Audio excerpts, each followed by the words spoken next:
Hi, I'm Charles, and you're watching The State of the Republic.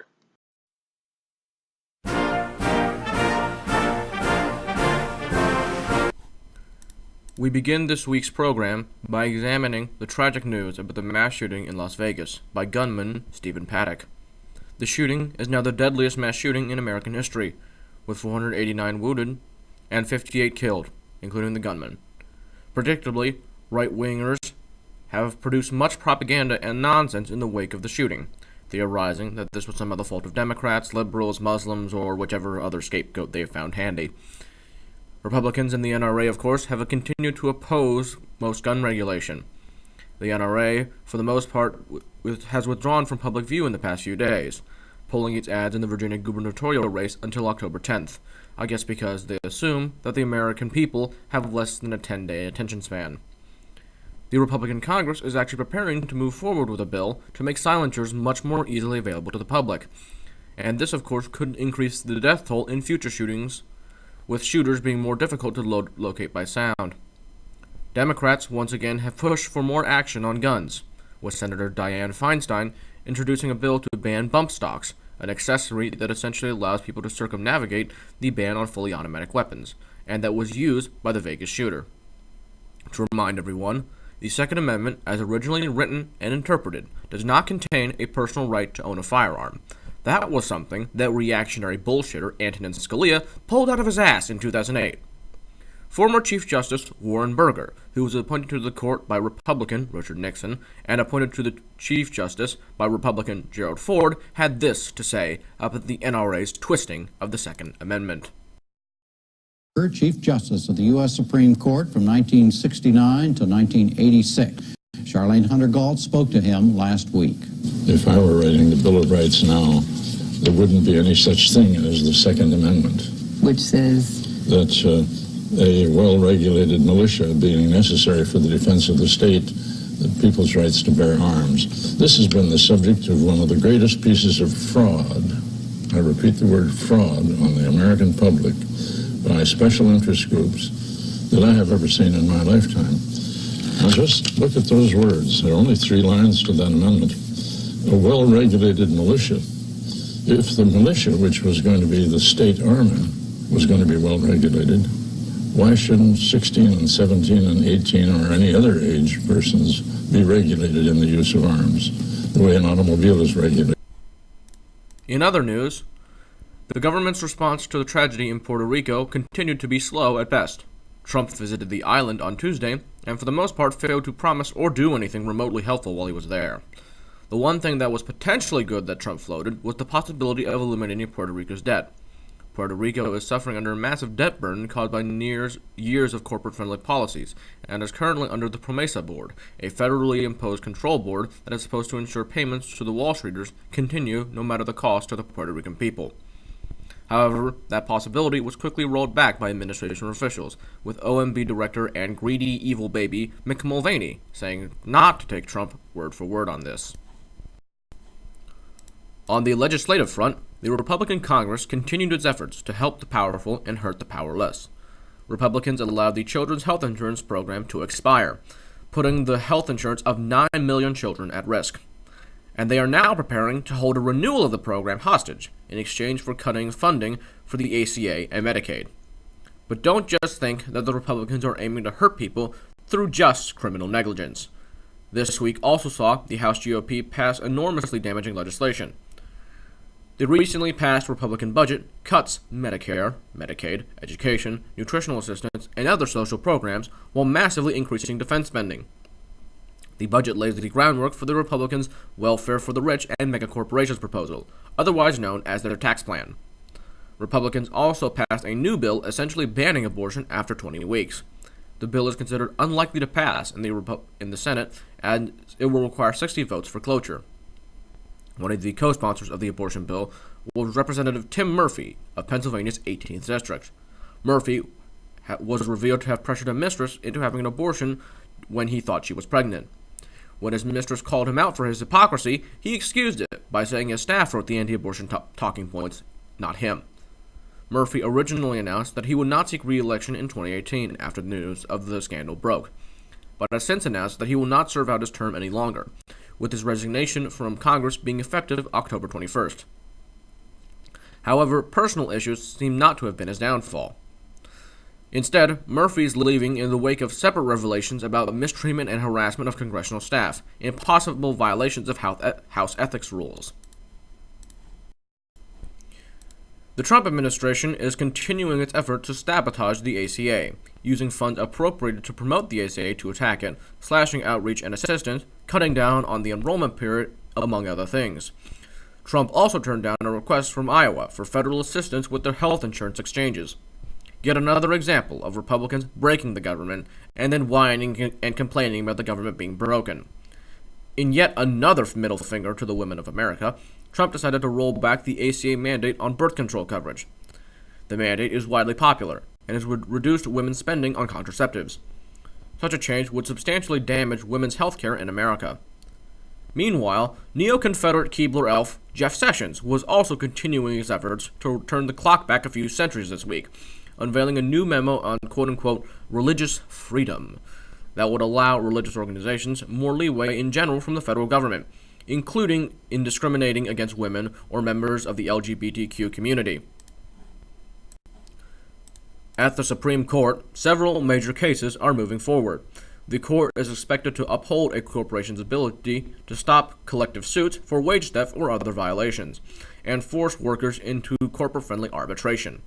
In addition, public sector unions are expected to have a major blow stricken against them by prohibiting their ability to collect agency fees for representation. In better news, a case is currently being argued about partisan gerrymandering. The case against gerrymandering had substantial bipartisan backing. The swing vote, Justice Anthony Kennedy, seemed to be unconvinced by the arguments by the state of Wisconsin in defense of their case. Justice Kennedy previously indicated that extreme partisan gerrymandering was an issue that could be addressed, if a reasonable, even-handed, and accurate way of assessing the issue could be created. The standard being proposed is the efficiency gap, a scientific determination about how much a person's vote matters in getting to a majority in a district. All votes above the threshold needed for victory are considered wasted, and comparisons can therefore be made between the efficacy of voters in turning their votes into representation they want. If a ruling is made against gerrymandering in this case, the extreme partisan gerrymandering that has characterized Republican-drawn maps post-2010 will likely give way to much more reasonable and balanced maps. In electoral news, the far, far right wing of the Republican Party is ascending against the merely right-wing establishment. The Christian Taliban leader, Roy Moore, came to Washington this week and met with a who's who of right-wing kooks, while failing to meet with Mitch Yertle-the-Turtle McConnell or other establishment figures.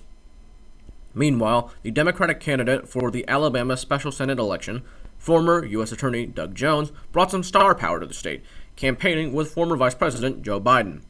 While polling is relatively scarce, Jones is for the most part considered to have a decent chance against Moore. Republicans, in the wake of the Alabama special election runoff, are increasingly worried about bloody 2018 Senate primaries, and with good reason. Republican Senators Dean Heller of Nevada and Jeff Flake of Arizona already have primary challengers on their right. Making matters worse is the fact that Heller and Flake are considered the only really at-risk Republican incumbents in the 2018 cycle.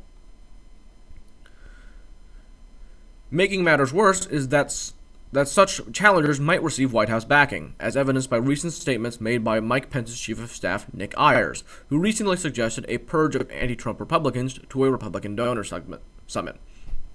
In other states, multiple GOP candidates are expected to fight over who gets to challenge various Democratic incumbents. Democratic incumbents in Indiana, Montana, West Virginia, Ohio, and Wisconsin are already seeing Republicans sniping at each other in order to get a chance at them. The recent retirement announcement of Senator Bob Corker of Tennessee has opened up a Senate seat in a red state, and Republicans are already jockeying for the position. Multiple candidates are considering a run, with Representative Marsha Blackburn already entering the primary, while more establishment-friendly and wealthy incumbent governor of Tennessee, Bill Haslam, has decided not to run. Blackburn could best be described as a Southern hick version of Michelle Bachmann. Democratic candidates are quietly celebrating the prospects of facing off against establishment opponents bloodied by a nasty primary, or facing off against an easier-to-beat far-right loon. In even better news for Democrats, Republican donors are becoming increasingly unhappy at the lack of productivity from Trump and the Republican Congress. and are closing up their wallets to Republican politicians. Republicans are now preparing to enter the 2018 cycle, taking flack from left, center, and far right, and are having trouble getting resources to fight those battles. Our nation's executive branch was once again this week beset by incompetence and scandal. The IRS, in its infinite wisdom, decided to award a no-bid fraud prevention contract to Equifax. Equifax, of course, was responsible for allowing a massive security breach of the information of over 100 million Americans, and are currently being raked over the Congress for allowing that to happen. White House Chief of Staff John Kelly's personal phone was also revealed to have been previously hacked. This week saw even more trouble relating to the travel habits of Trump's inner circle. No less than 5 current cabinet secretaries have now been noted to have used government flights or government-funded chartered flights for their travel. In addition, Kellyanne Conway is now under investigation by the House Oversight Committee for her travel with Tom Price on the chartered flights. Don Jr. and Ivanka were also revealed to have been nearly indicted for fraud in New York City a few years ago. The charges were dropped on the order of the Manhattan District Attorney after the Trump family lawyer, Mark Kasowitz, gave large donations to the DA's re-election campaign. The Russia scandal also continued to unfold as well. Reports now indicate that Russian ads on social media were specifically micro-targeted towards voters in Wisconsin and Michigan. Such micro-targeting would have been rather difficult to pull off without assistance from Americans on the ground. It seems increasingly likely that Trump campaign officials were at least aware of these efforts, as Paul Manafort told Trump to campaign in Michigan despite the fact that the state was much more securely Democratic than other swing states. And Trump took Manafort's advice, even though Manafort had left the campaign for some time. It seems improbable that the Trump campaign would waste its time without some inside knowledge that Michigan was suddenly on the table. Furthermore, it has been reported that Facebook and Google sent Republican employees to help the Trump campaign. Senator Ron Wyden, a Democrat who sits on the Senate Intelligence Committee, also dropped hints that it was possible that Russia may have changed the final vote tallies in the 2016 election. Special Counsel Mueller's investigation has continued to expand, and he has taken over the FBI investigation into the dossier of PP tape fame. Mueller's team has also spoken to the author of that dossier, Christopher Steele. Donald Trump Jr. was revealed this week to have asked for documents damaging to Hillary Clinton at the Trump Tower meeting with the Russian representatives. This revelation came directly from Natalia Veselnitskaya herself, the Russian attorney present at the meeting. This permanently kills off Don Jr.'s excuse about adoption.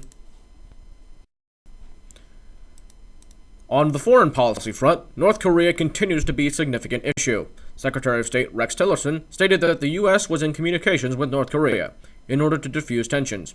In response, Trump publicly undermined Tillerson by tweeting that Tillerson was wasting his time trying to negotiate with North Korea. If that wasn't enough, indications are that Trump is seeking to withdraw from the Iranian nuclear agreement. This comes despite the fact that all parties have certified Iran as compliant with the agreement, including the United States State Department and the chairman of the Joint Chiefs, Marine General Joseph Dunford. Members of Trump's cabinet also support the agreement, including Secretary of Defense Mattis and Secretary of State Tillerson. Tillerson, of course, was in the news most this week based on comments he allegedly made about Trump. Tillerson called Trump a moron, or a fucking moron, depending on who you ask, in the aftermath of Trump's strange and hyper-partisan speech before the Boy Scouts. Tillerson has failed to explicitly deny that he referred to Trump as a moron. In response to these stories, Trump once again lashed out at the press, going so far as to call for government investigations into press agencies. Since then, it has emerged that previously Trump complained to Tillerson that bribing foreign officials was illegal. Trump supposedly stood up for ethics, so the former oil man is now more ethical than the occupant of the White House. This has been a rather depressing week. Thank you for watching the program. Be sure to like, comment, and subscribe for more interesting content.